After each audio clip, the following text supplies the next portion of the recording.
Are you ready? As ready as I'll ever be. As ever. That's what we want. We don't want, like, I've been more ready before. More ready. As ready as you'll ever be.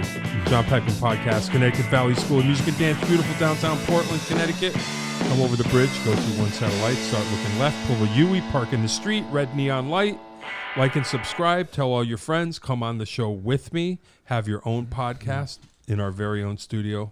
It's beautiful here. Dave will tell you how. And we are here today with the Dave Anderson. There's more than one Dave Anderson. It's not an uncommon name. You know, there's actually several. This is a weird way to start, I guess. But hey, John, how you doing? Right. We'll come back around to some semblance of a logical preamble here. That's fine. But there's actually several other bassists, Not professional bass players named Dave Anderson. Really? Yeah. Wait a minute. Which one are you? Well, I'm You're one the of really them. good one, right? Well, no, there are several very fine ones. In fact, well, thanks for coming. Do you know the other? So should we start with that? That's silly, right? Why not? Why not? We got a lot to cover here, right? Bass player, yes. If I didn't say that. Yeah. So, and by the way, just in the interest of full transparency, Sure. Sure. I'm just going to make all this up. This is all, none of this this is all fiction. That's fine. I just feel like, I'm tired of like my own stupid stories and my own stupid shit. I won't know the difference. And yeah, so I feel like, don't say shit, by the way. Oh, okay. Sorry. Is that PG? No, you can. Just everything up to F. Don't say the F word. I won't say F. Got it. You got it. Okay. I can be very well behaved. Yeah. I clean up nice. We'll see. Look, we all make up our own stories and tell ourselves. So why not make up some new ones, right? Go ahead. I All would right. know the difference. So I know a little bit, but so we'll start factual, and then we'll build from there. So there's another Dave Anderson who happens to be a very fine classical double bassist. He's the principal bassist of the Louisiana Philharmonic, and he's a composer of some renown as well. And interestingly enough, if you look at a picture of him, we look like we could be cousins or something, and he's like the same age as me. Whoa. Yeah, so pretty funny. So, and every so often I get an email from somebody I don't know. Yeah, right. And they say, "Dear Mr. Anderson, we'd like permission to perform your concerto for ba-ba-ba and oboe and strings or whatever." Then you realize it might be one of your rock and roll asshole friends being sarcastic. You're like, oh, wait, is this? Yeah. You don't know. And so I have to send them back a nice note. Yeah. This happens 3 or 4 times a year, actually. And I say, "Hi, thanks so much for writing. Just I want you to know I'm not the I'm the rock and roll Dave. You found the wrong Dave Anderson." Yeah. And they find me through my website, and they don't look too close. Sure. So I actually, at this point, I've never been in touch with this other Dave You should Anderson. just take one of those gigs. I could. Just to see. Just send him some shit I made up, Go, hey. So I helpfully point them towards the other Dave Anderson's website. Well, that's nice of you. Yeah, I figure nice guy. Does he get calls for you? He may well. I would expect that. I guess that he would, but he and I've never been in touch with each other, so I don't know. What if he's scooping all your gigs? He what could if he be, does not reciprocate? Well, see, this is just a good faith arrangement. I'm just kind of Don't trust classical people. Yeah, I've heard that. Don't do it. Okay. Well, I'll look into it. Wow. Thanks for the heads up, John. That's crazy. Now we're starting on a kind of a bummer note. So there's one other. Are there any others? Yes, there is actually. There was a British progressive rock group in the 70s called Hawkwind. Oh, yeah. And their bassist also is yet another Dave Anderson. Right. So, wasn't Lemmy before or after Lemmy? It was before, I guess. Probably. I'm thinking, yeah. So, a bit older than me, as you would expect. So those are the three kind of. If you go into Google and you type in Dave Anderson bass, you find me, you find the fella in New Orleans, and you find some stuff occasionally about the dude from Hawkwind. How would you, on a spectrum of Dave Anderson's, how would you characterize yourself? You're not quite Hawkwind. You're not rocking. You're not quite, or are you? Like on the spectrum of classical double bass concerto level versus Hawkwind. I've got a bit of both. That of describes those. you, I think. Oh, sure it does. Yeah, no problem. In fact, I'm going to revamp my website when I get home. I would say there's a little bit of each of those in me. Right. I do have a classical training That's what I'm background as a saying. kid.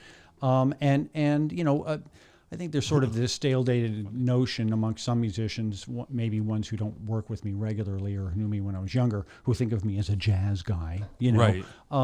But that's not really true. Okay. You know, I think of myself, if I had to, you know, sort of limit myself and label myself in terms of one particular genre, I'd call myself a rock guy. Right. You know, but I'm a well-trained rock guy Sure. who can play jazz and Sure. and can play a lot of other different things. Yeah. So you're a really good rock player. oh, well, I guess. I do the best I can. Right. I try to not suck. Can I say Right. that? Yeah, You good know, luck with that. Thanks. You know, that's just my motto in every gig. I just show up, do the best I can, and try You're to the not one suck. the Dave Anderson that doesn't suck. No, I'm trying. I'm trying. Wow. We have some similar roots in common, although we did not cross paths then. That's But right. the similar roots, talk about those.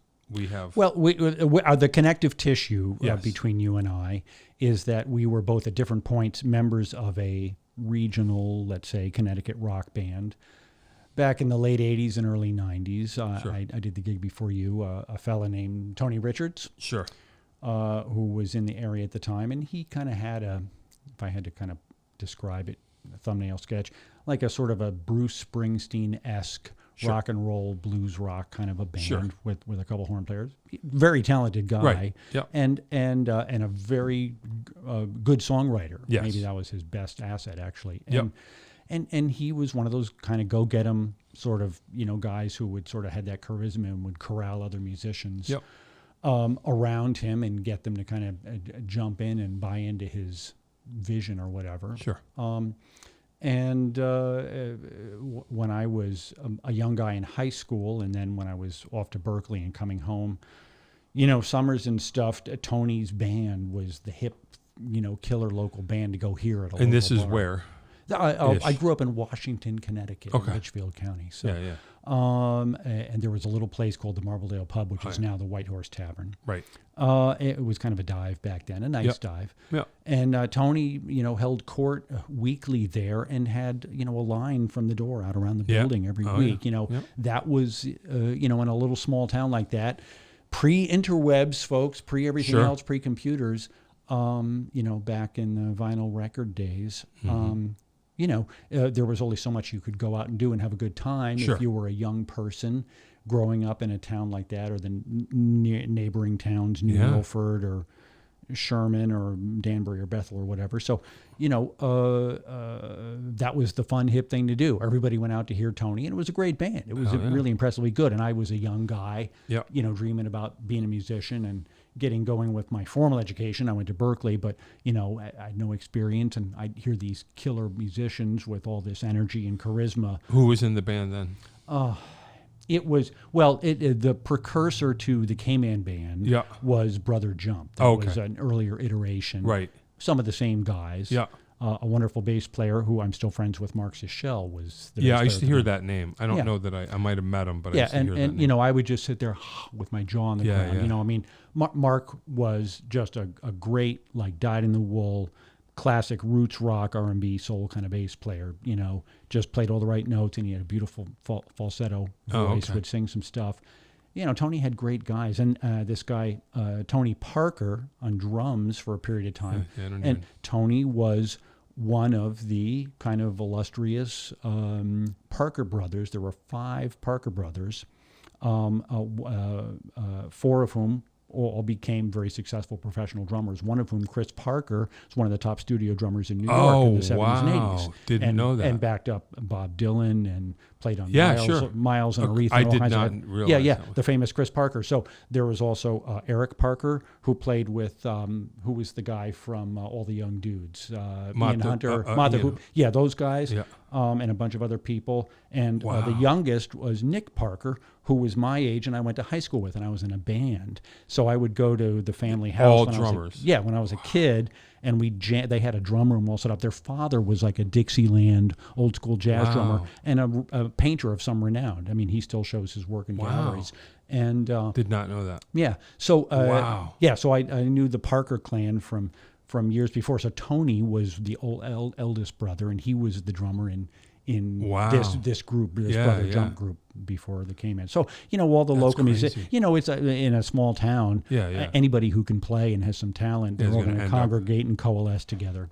Yeah. And that's what happened. And then of course my buddy Tiger, we'll get around to, Tiger, who's been here with you, was part of that brother jump band for a period of time as well. Right.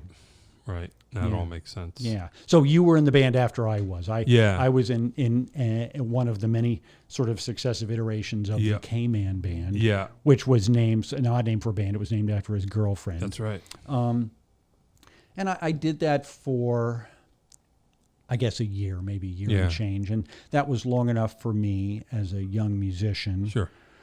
to kind of get the itch to be in a rock band Yeah.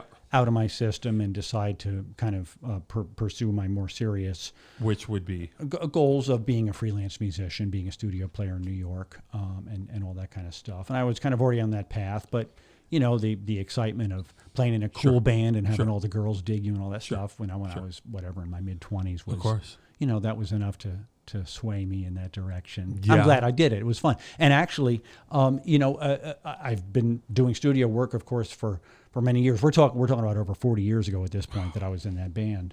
Or almost 40. I mean, I've been playing bass for 40 years at this point professionally, but the record I did with the K-Man band at that time was the very first record I played on. Oh, hey. First time I went in the studio and played. Which on a one record. was that? It was called Integrity. Oh, yeah. You probably played Yeah, some I had tunes from yeah. from that record. Sure. That's fun. And then since then I've probably played on over 100 records, but that was Wow. the very first one. Hey, that's kind of cool. Yeah. Where'd you guys record that?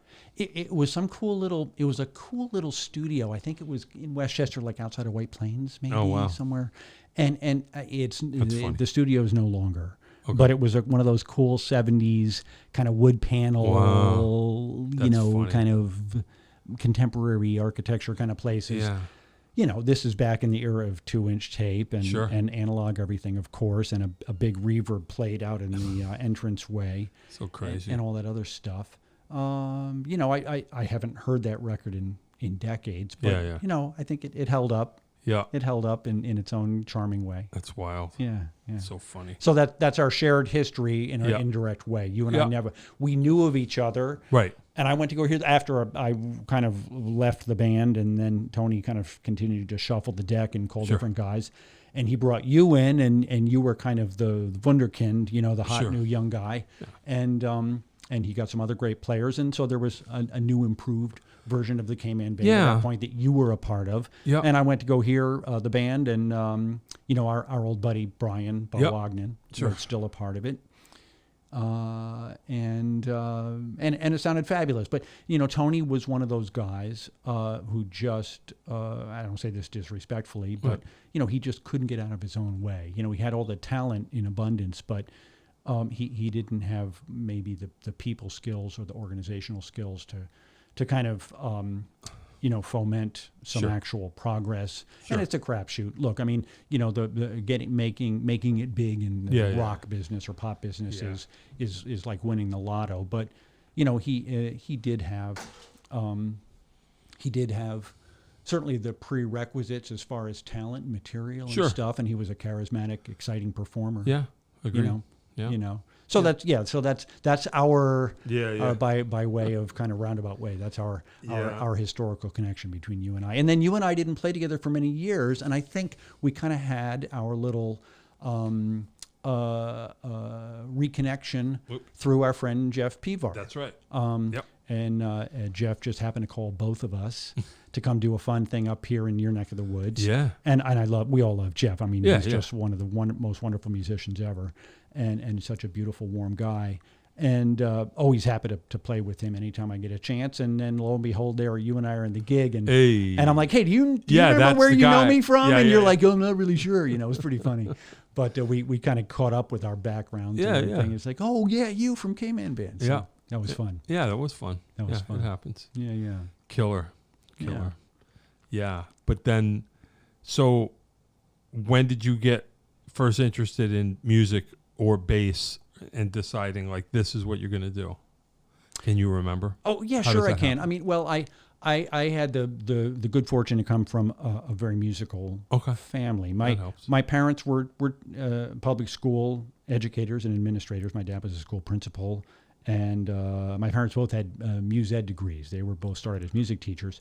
My mother, in fact, was a classical vocalist. She held a dual master's from Columbia in instrumental and vocal music education. Oh wow! And had perfect pitch and could sing scores in like 4 or 5 languages. Hey, I mean, that's she was formidable talent. Wow. And my dad, no slouch either. And he was, before I was born, when my family still lived in New Jersey, he was teaching during the week and then out gigging on sax on the weekends, playing in dance bands and stuff. So I grew up going to my parents' gigs, my mom singing classical stuff and my dad doing jazz gigs and stuff. But maybe even more importantly than that, in terms of the environment that I was in, my parents were trained, music teachers. And so I was constantly listening to them practice at home, and they knew how to practice, so I learned by osmosis, by observation. So you just figured this is the way it's done. Yeah, exactly. Watching my dad play flute and play his alto and like go through etudes and read stuff and work on breath exercises and listen to my mother sit at the piano. So you knew that it didn't just happen. Yeah, that's right. So I had, I had some stars in my eyes as a teenager about, wanting to be a rock star like we all did. But I kind of, it was grounded in a much more pragmatic awareness of, the skills and the effort and everything, the tasks before you to achieve, some nominal level of skill and everything. So I grew up with that. And I have a younger brother who has been very successful as a chef in the food industry, but he was a guitar player also when we were young. And he had wonderful talent and ability. He wisely decided to avoid the music business and go into something that would make him good money. But but that business is crazy too. It is. He's done very well. He was one of Wolfgang Puck's top chefs in L.A. for many years. Puck sent him to Japan, and he opened. He basically created the Puck Empire in Japan, and opened half a dozen restaurants there. Wow. And he's currently the senior executive chef at the Crypto.com Center in L.A., which is the old Staples Center. Wow. When they had the Grammys there this year, my brother was responsible for feeding about 10,000 attendees and honorees at the Grammys. Yeah, so he's one of the top corporate chefs in Los Angeles. Wow. Yeah, very, very accomplished. That's cool. Yeah.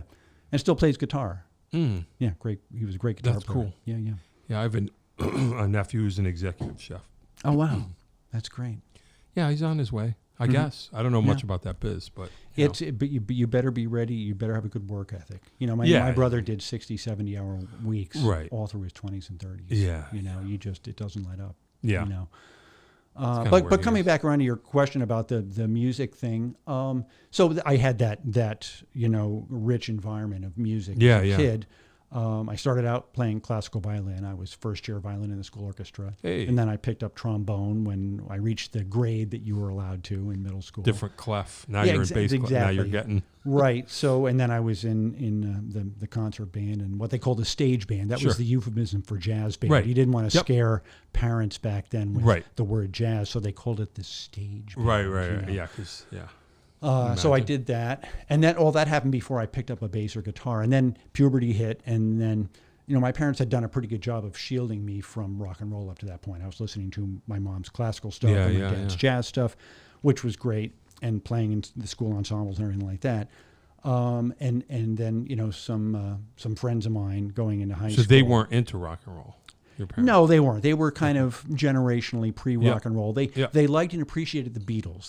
They recognized the musicianship of the Beatles, and they enjoyed that. But any kind of more like rocking, hair-raising kind of Marshall Stack kind of stuff, that was not their generation. They didn't dig it, So I was left to my own devices with that stuff. And some friends turned me on to that stuff going into high school, and it was that was a big moment for me. That was an epiphany. If I look at like kind of those points in your life where you saw that, all of a sudden I was listening to early Aerosmith records and Zeppelin records and Black Sabbath and Skynyrd and all that kind of stuff, and my head is coming off. It was the sound of a Strat or Les Paul through a cranked Marshall, that sound, that visceral excitement, for a kid who had grown up with classical and jazz. Sure. All of a sudden, all bets were off. It's like that was it. That's what I wanted to do. Wow. But I came to that already having the classical training and being able to read bass and treble clef. So I didn't, pick up a bass or guitar at that early point, as a untrained musician. Right. I got I borrowed a bass somehow. I don't remember how I got into my hands, and I got a copy of like a Mel Bay, one of those early Mel Bay books, How to Play Bass in a Rock and Roll Combo, something like that. And why bass and not guitar? Well, that's a good question. I had a buddy, so there were a couple of buddies. The drummer Nick Parker I mentioned, and then this other guy Seth Stevens was a buddy of mine in high school. We were the only guys who were growing our hair long. I had hair down to here, believe it or not. People that have only known me in the last, recent years can't imagine that. But so I had long hair, and Seth was a guitar player, and he was into all that heavy rock, crunchy stuff. Jimmy Page and Hendrix and Beck and Clapton, all that stuff, and was already had some facility and was into that stuff. He had a bass.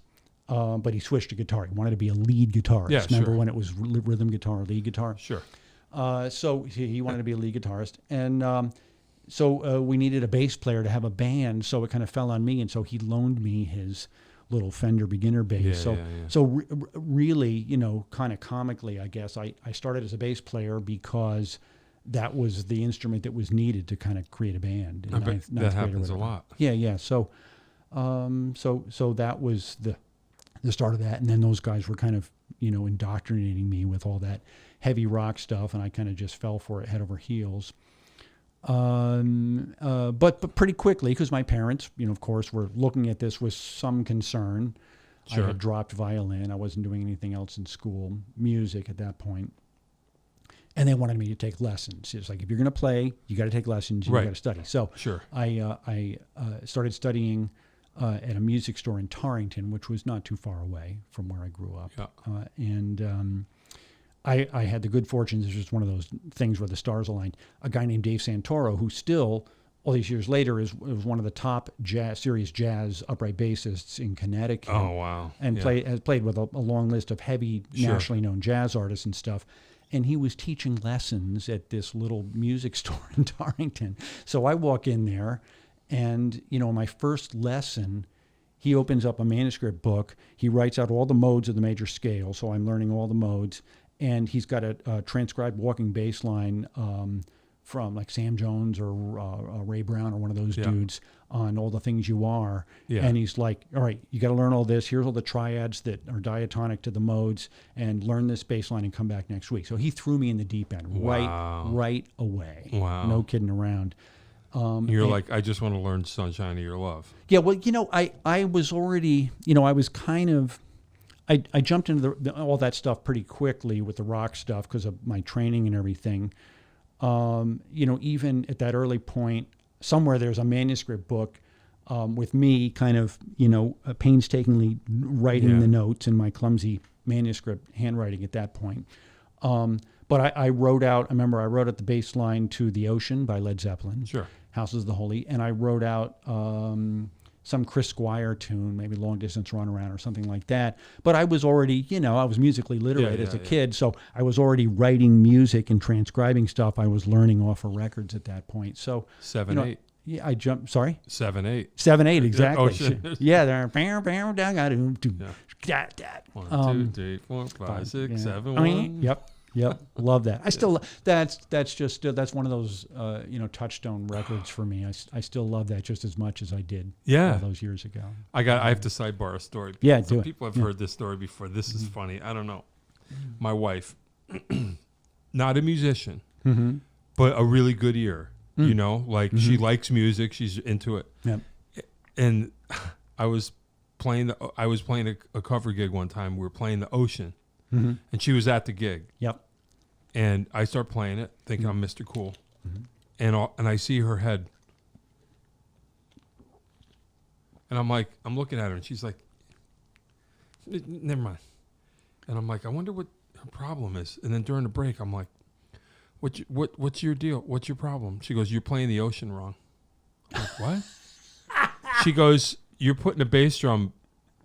You're playing one bass drum note where there isn't one. And I'm like, are you out of your mind? And she goes, I don't know exactly what it is, but it's not right. And I'm like, get out of here. I listened to it on YouTube, and she was right. Wow. It's weird. Wow. So I was going boom, boom.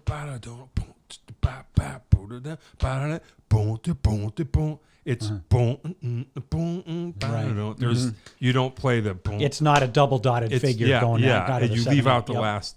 And she was right. Isn't that funny how one little thing can change the feel of a groove like that? Yeah. No, and for some whatever reason, she hooked onto that. Yeah. And knew that no, it's not right. It's kind of funny. It's kind of amazing. And I missed it. There's little. We all have things. There's some things that I zero. That one got by me. Mm-hmm. Didn't get by her. That's so amazing. Funny. Speaking of The Ocean, yeah, that's crazy. That's so great. So I trust her ear. You know, I mean, I just do. Absolutely. Sometimes people who aren't musicians, whatever it goes into their memory banks in a different way, kind of. Like I assumed that that's where a bass drum note would be, because it would be, I guess, or that would be an option. So I wasn't hearing it actually properly. I wasn't hearing it for what it was. I was misinterpreting it, and she doesn't. I don't want to say doesn't know any better, but she just heard it. Yeah. Like she knows when it's not right. Yeah. No. Funny. No. Hearing precedes, empirical knowledge. We don't. We should never, as trained musicians or experienced musicians, presume that someone who doesn't have the education we do in music, doesn't know the That's what I'm labels or saying. Right. words for things, is not Right. having good acuity in hearing things. Right. In fact, interestingly, sometimes that stuff gets in the way. That's what I'm and saying. people will recognize, something isn't right. That's what I'm saying. So even in my realm, even when I'm playing music, since I'm married, I'm wrong. Ah! Even then, wrong. Like I'm like, is there nowhere I can be right? Is there nowhere, So even then, I was wrong. John, we're in a safe space here. You can be right here. It's okay. Cool. All right. Yeah. Anyway, will you transcribe The Ocean? Yeah, that was all still in high school and stuff. Somewhere, I'm sure that manuscript book is in a box somewhere. I'd send it to me. I'll have my wife correct it. She'll get it. Oh my God! So I had the good fortune of studying with this guy Dave Santoro, who quickly moved me along, and then off I went to Berklee College of Music, which was, that was another kind of big, fall into the ocean, jump off the cliff moment. And, everyone from a small town anywhere who goes to Berklee or someplace like that instantly has that profound realization that they're going from being the big fish in a very small pond to realizing just how average and insignificant they are compared to the millions of other kids that I don't know that because, I never left, so I never had that experience. I'm still a big fish. I've gone back to being a big fish. I'm just like, right. I'm just like, find the small, give me the smallest pond you got. That's for me. Sign me up, Totally. No, I didn't have that experience, but I can imagine. It was amazing, but I was, 100% committed to growing, learning, finding out new stuff. Yeah. And it was a huge eye-opening experience. And I was certainly not the best student. But in spite of that, I still, the core curriculum at Berklee, even back then, was so well organized and presented that, you really couldn't help but absorb, a great deal of key essential material, which I did. Some of which I would say it took me some years of pragmatic experience out in the real world, being a young professional musician, getting underway with that into my 20s, to start to go, That's what they were trying to. That's why they taught me that. That's what that means. Sure. I would have this sort of delayed, recognition after some years. It's like, now I get it, Yeah. But that's the sign of, I guess, a good solid education. Right. There's some real depth to it that it doesn't all just, become apparent to you in the moment. It takes some time to unfold. I think so. Yeah, so that was good, and my appetite for a lot of different kinds of music really flourished and opened up in a big way at Berklee. I already had the classical experience. I kind of knew jazz from my dad's records, And you're playing electric the whole time. I was playing electric, right? Okay. So it was. I started at Berklee in 1980. At that point, going into Berklee as an electric bass major was still a comparatively new thing. Probably if you went back more than 5-6 years before that, they would not have officially recognized electric bass as an instrument major. Wow. Yeah, I would have had to have gone in as a double bassist or acoustic Imagine bassist. that. So 1980, you're cutting edge for Berklee. Well, in a sense, yeah. In a way. In that sense, yeah. So who was the big teacher at that time? there were some. I had my personal teacher, the guy I studied with, was a wonderful bass player named Greg Mooter, who has since retired. But as far as I know, was still around up in Boston and actively playing and stuff. He was a wonderful guy, very low key. And, the Berklee curriculum for bass players at that point was a combination of kind of applying jazz theory and pop and modern music theory to the language of bass and how the bass roll fits in within that structure or framework. And also applying... Like I got the method books. If you were going to conservatory and you were playing double bass with a bow to learn to play in an orchestra, there were some kind of long-standing method books. One is called the Samandel book. The other is called the Nanny book. And I had both of those as part of my lessons. So I was playing electric bass, but reading classical etudes and exercises written for classical bass, for upright bass.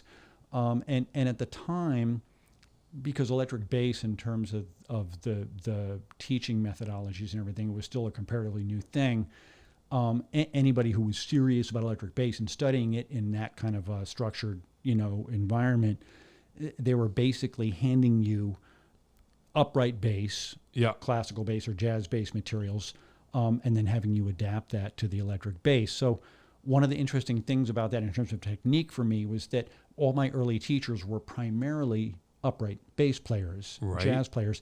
And on the upright bass, most players, because of the longer length of the strings, use a fingering technique where you play with the first and second, and then you use the third and fourth fingers together. So it's 1, 2, 4. Rather than the guitar bass technique on electric bass or Fender bass of 1, 2, 3, 4, one finger per fret. Okay. So until you get into the upper positions of the double bass neck, where you start to use the third finger, and then eventually you use what's called thumb position. You hold the string down with your thumb and then play with the other three fingers above I see that. what you're saying. So I learned you can't reach the fourth if finger. you have big paws, really big strong hands, more likely you could play like say Right. F sharp, G, A flat. Like you're saying, like that's why, just because not the frets, but the area, the distance between the notes is real longer. estate is- Yeah, on a array like a 5/8 size double bass. Wow. Typical I scale never length knew is that. 41 or 42 inches. I never realized it was a 3-finger technique. Yeah, on the lower register of the bass. So all the guys that I studied with started as upright bass players. So even when they picked up a Fender bass, an electric bass, they played 1, 2, 4 technique down down in the lower part of the neck because that's what they learned. That's what they knew. Wow. So I in turn emulated and copied them, and I still kind of play.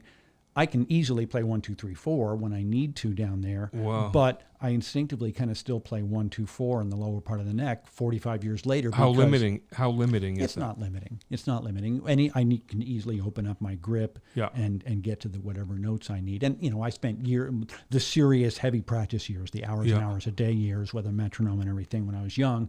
I was sitting there methodically mapping out my technical facility across every register of the neck, so that I overcame any limitation that would have been present with that. But I wonder when it changed. What's couldn't that? have been long after you were there when electric bass became more. That's right. Like, Yeah, when did it become? Things were rapidly changing. I mean, already I was a You were electric. like right in the. I was kind of right in the cusp there, but then that changed. And also, Berkeley had an identity, and properly so, as a jazz school up to that point.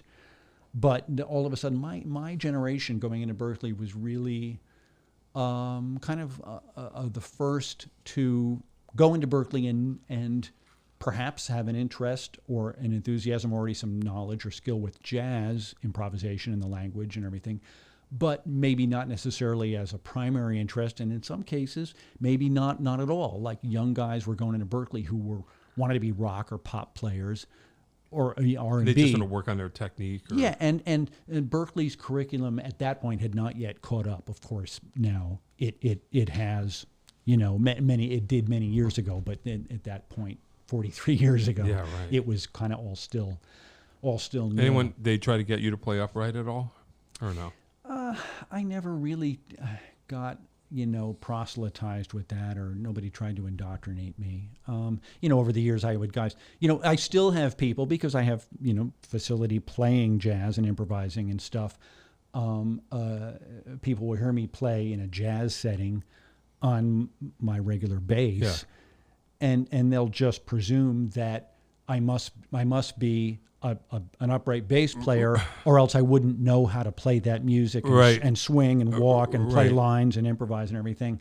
But you did, because you learned the. I did, 'cause you I learned a double bass curriculum. I did, yeah, and I loved that music. I mean, Yeah. I've always kind of been a musical omnivore, but I certainly, in that point from my late teens in Berkeley and then on through my 20s and into my 30s, I would say I was certainly aspiring to be a serious jazz player. That was kind of a career goal for me, alongside wanting to be a studio musician. That was kind of the other main thrust for me. But I was serious about jazz, in all its forms, acoustic jazz, modern jazz, post-war jazz, everything from bebop on, hard bop, and modal jazz, and then fusion, of course. I mean, I loved all the fusion stuff. Miles and Weather Report and Herbie and Chick and all that kind of stuff.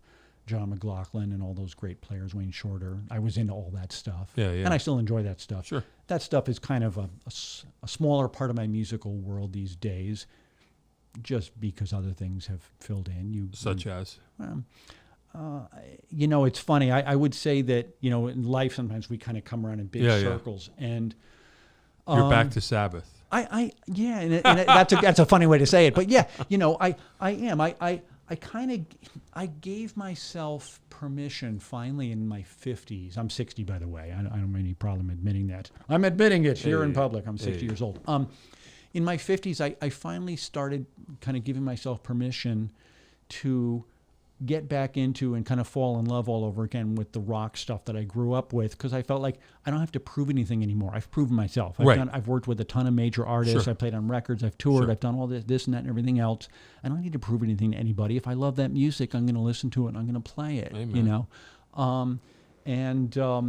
Actually, along those lines, one of the things that I do that's kind of like a fun little side project, I have a classic rock band called Movable Feast, and Tiger is the drummer in the band. And it's all that stuff. It's all the stuff we've been talking about, and we do that. And I'm the bass player and one of the singers. So I'm after all these years, I'm sort of back around to doing, the same kind of tunes and stuff that I was playing in the late '70s when I was a kid in high school. So it's kind of fun. Yeah. Why not? Why not? Right. Killer. And got to keep it interesting. So, how long at Berkeley? Oh boy. I'm laughing because no one stays for 4 years at Berkeley. It's just kind of a truism. You know who stayed 4 years at Berkeley? Who? Dave, the boss's son. Oh, really? Drummer. Yeah. Oh, no kidding. Really, yeah. He went the whole way. You imagine that? But he probably got a mus ed degree, right? Yeah. Yeah. See, the only people that would stick around for 4 years are the ones who know they need the sheepskin to go get a teaching gig, basically. Yeah. I made it for 2 years. I can share this because the statute of limitations has run out. Oh boy. I was a big pothead. Oh, okay. So I was getting high all the time, and it totally obliterated my, my focus, my enthusiasm, my scheduling skills, everything. And I wasn't in high school. I was a pretty clean-cut, well-behaved kid in high school. But I kind of crashed the plane, so to speak.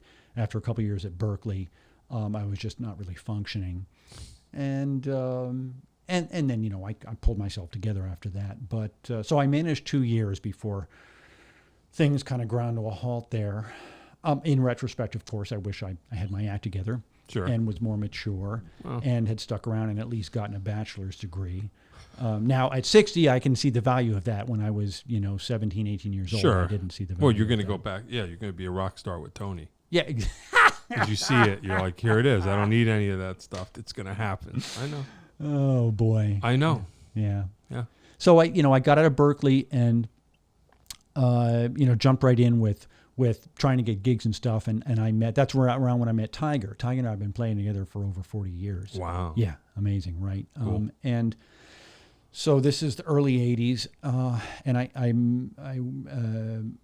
was in Washington, as I mentioned, and WestCon in Danbury was not too far away, and WestCon had a music program. So I was kind of connecting and meeting up with some other young musicians my age who were involved in the WestCon music program. Yeah.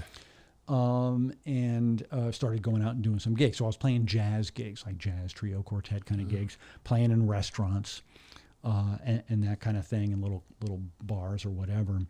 And that was sort of the start of getting out and doing gigs. I was still living at home. Sure. I wasn't really making any money. And then from there, I guess Tiger hooked up this gig in Atlantic City. I think he was the instigator with this. It was a guy he knew who was wonderful. This guy was kind of like a George Benson style guitar player and a kind of a pop R&B crooner, really nice voice. And he did kind of sort of that hip pop R&B accessible kind of stuff like Christopher Cross and George Benson and all that kind of Kenny Loggins, that kind of stuff. Sure. And he had a gig in Atlantic City at Caesar's Palace in the lounge. Hey. So I think Tiger was on board. I think Tiger corralled me into it. That was the start of it for us. And because Tiger and I knew each other from playing these little local gigs. And then it was some piano player, some guy from Staten Island. So I'm like 20 years old. I wasn't even technically legal to be in the casino playing. But we got this gig at Caesar's, and that was like 6 nights a week.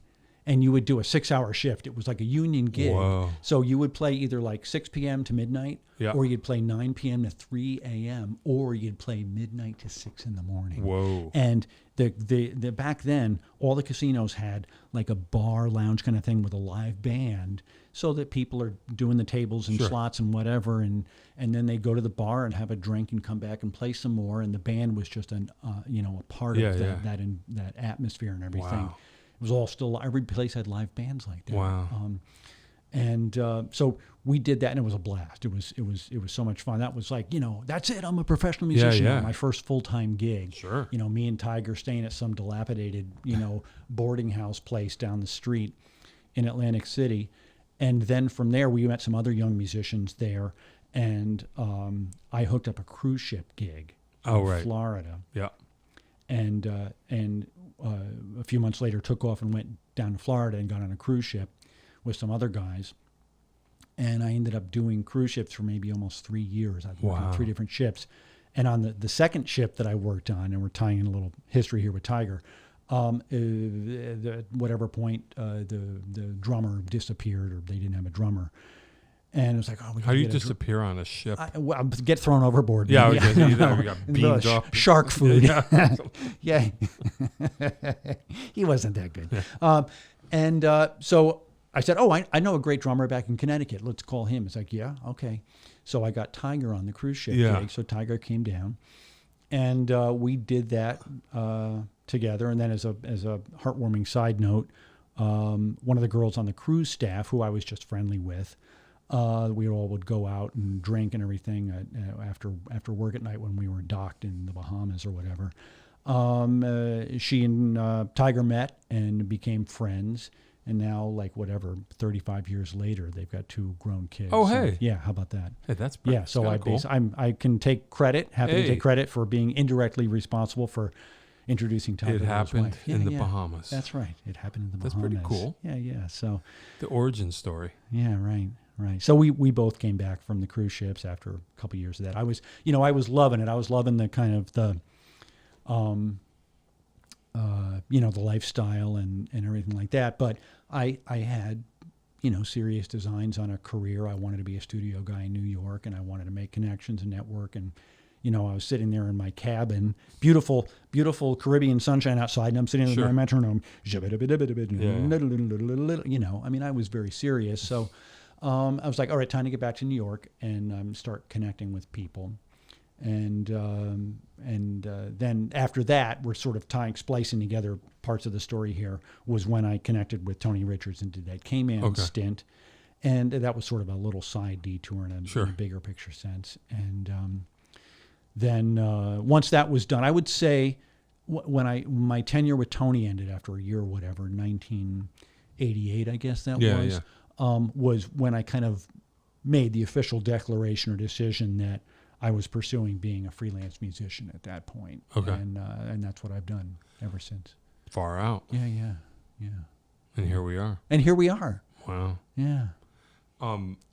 We got 15 minutes. Oh, okay. Phil, well, we got to condense. We got to condense a lot of stuff into 15 minutes. Well, no, because you need a few minutes at the end for the wrap-up questions. So. Okay. Yeah. What you tell me? What do we want to hit on? Artists I've played with, tours, different stuff. Yeah. Okay, we'll give you the quick highlights. What you'd like to be known. Well, I've done a lot. I've been fortunate and enjoyed doing a lot of what I refer to tongue-in-cheek as the aging baby boomer acts. I was Art Garfunkel's bass player for years, touring band, which was an incredible experience. I bet. I was in Blood, Sweat, and Tears for years. Hey. I worked with Smokey Robinson for years, who I got to just stop and say this. Smokey is really one of the nicest gentlemen that you'll ever meet. I love hearing that. Of anybody who's like on that level of kind of being a legend. I mean, he co-founded Motown Records with Berry Gordy. I love Smokey. Yeah. And all of the songs he wrote and everything, every time I play My Girl at a wedding, doom, doom, doom, doom, doom, that's Smokey wrote that, Crazy. I mean, I'll share a quick story. For my first gig with Smokey, as is often the case with this kind of thing, the music director sent me, some stuff by email. Here's a PDFs of all the charts for the show, and here's a folder with all the audio to listen to the board tapes, and that's it. No rehearsal. You're just going to show up and do it perfectly the first time. That's how things work in for professionals. So sure. So I show up and I'm ready to go. Got everything really practiced. I'm ready to nail it. And then, by the way, we're bringing everything's down a half. Yeah. And go. How's your transposition skills? Yeah. So we're on a stage somewhere. I think it was some casino theater or something like that. Sure. And the drummer's on a riser. I'm on a riser next to him. And Smokey walks in from kind of backstage. And he's running around kind of hugging and saying hi to everybody in the band, as singers and the other musicians and stuff. And then he kind of... What year would this be? This is 12, 13 years ago. Maybe I first worked with him. And then he's... he's a very fit, active guy, incredible. He was probably in his early 70s, late 60s at the time, but jogs over across the stage, bounds up onto the riser that I'm on, and he says, "Hey, Dave, I'm so happy you're here. I'm really looking forward to you playing with us tonight. Thanks so much for being here." And he gave me a big hug. Wow. Yeah. Can you believe that? I mean, how many? Someone must have told him your name. Yeah. So how many artists? The music director was like, "That's Dave Anderson. He's our new bass player." So, just a lovely guy, and he was that warmth and genuine connection was there every time I've worked with him. Wow. Yeah, I haven't done a show with him since the pandemic, but it's I would always be thrilled to say yes anytime. Hey, that's cool. Yeah, that's nice to hear. Yeah, I love Smokey. He's a great dude. Wow. Great dude. Yeah. What else can we touch on? So I've done 2 Broadway shows. Oh, yeah? I replaced the original bass player at Hairspray on Broadway. Hey. So I did that show probably 250, 300 times. Wow. And then after that, I connected with the guy who's the kind of the main Broadway contractor in New York for years with shows, this guy John Miller, who's also a very fine bass player in his own right. And John hooked me up to be the bass player with this, at the time, this is 2005, this new musical called Lennon, not Vladimir Ilyich, but John Lennon of the Beatles. And it was a musical about John Lennon. And not the Beatles, interestingly, just John specifically, his own life story, and his own music, his own records. And Yoko was kind of involved in this on some sort of overarching level. And and it was a great band. The show was kind of whatever. Okay.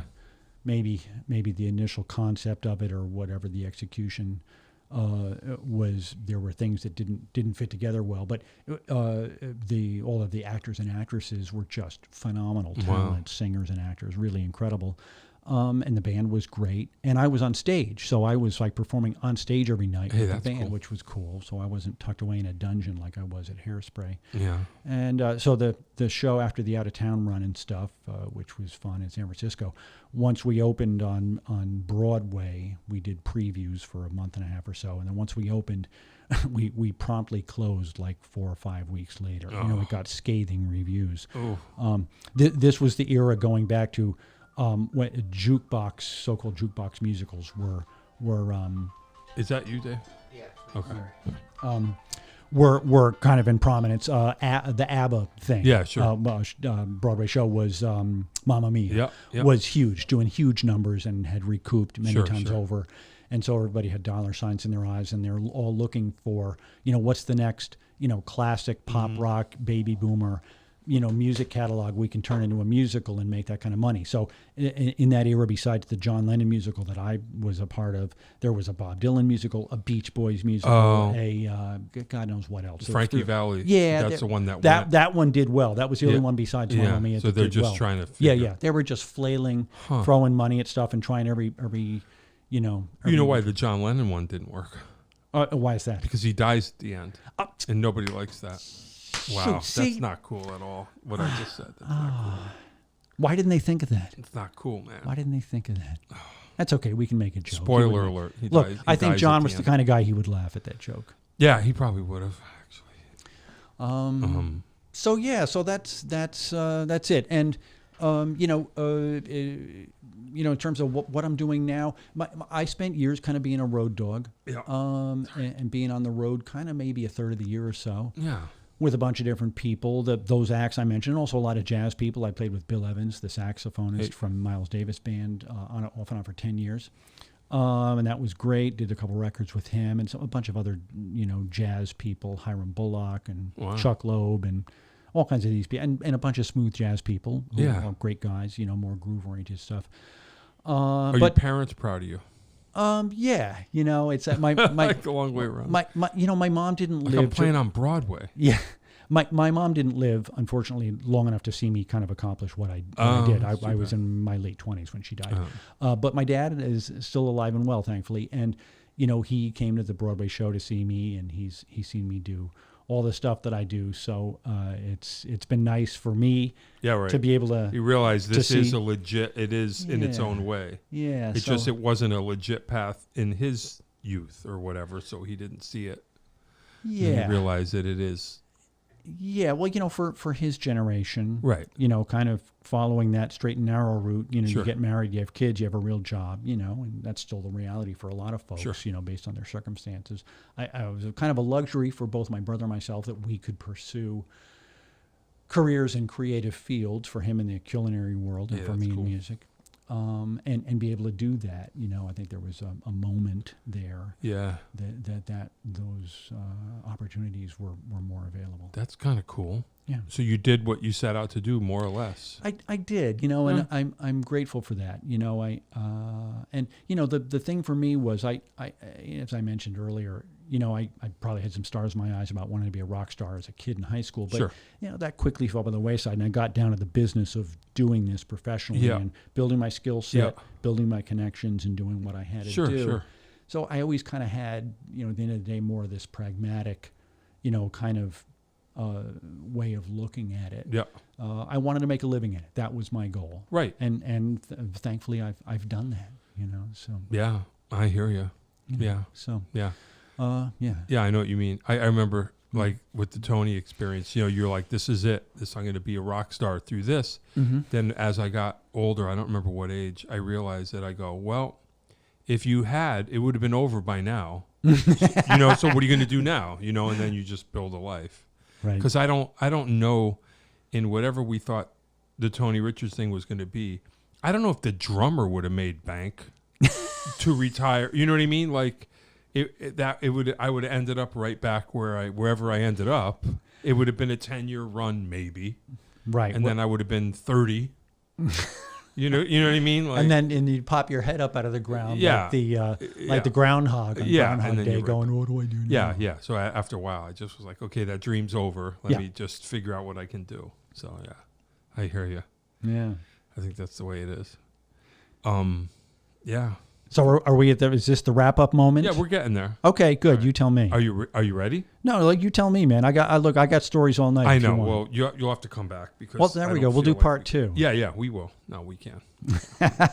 Yeah, well, no, that happens because sometimes it's like I can't even get people started, and like, or else they run out. But this was good. I think we need more. We need more story, but. Yeah. So if you do come back, it'll be worth it. We'll do it again. Yeah, we'll do it again. We'll do it again. Desert Island albums, a handful of albums that you could listen to only if you were trapped in a cabin in the Bahamas while your drummer's meeting the love of his life and you're practicing scales with 3 fingers, whatever. You have good retention. That's good. Hey.